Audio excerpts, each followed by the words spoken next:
Me shumicë prej 6 votash, Këshilli i Prokurorëve Publik dha mendim negativ, gjithsesi u shpreh kundër iniciativës së qeverisë për shkarkimin e prokurorit publik shtetëror Lupço Kocevskit. Nga 9 anëtarët e Këshillit provotuan 3 prej tyre. Keti Petkova, Ardian Demiri dhe Mariana Ilievska. Diskutimi u bë me dyer të mbyllura dhe opinioni u përjashtua për të marrë pjesë më vonë vetëm gjatë votimit.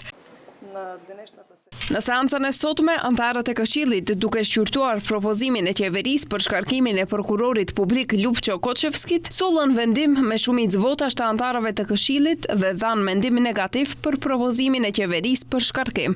Në seancë nuk mori pjesë prokurori Kocevski, ashtu siç parasheh procedura ligjore në raste të tilla.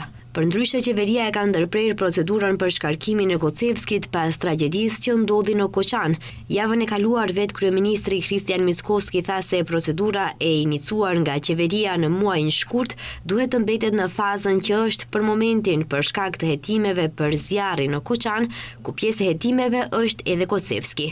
Një ditë më vonë, seanca e parapar për shqyrtimin e shkarkimit të Kocevskit në Këshillin e Prokurorëve u ndërprer për shkak se nuk kishte quorum.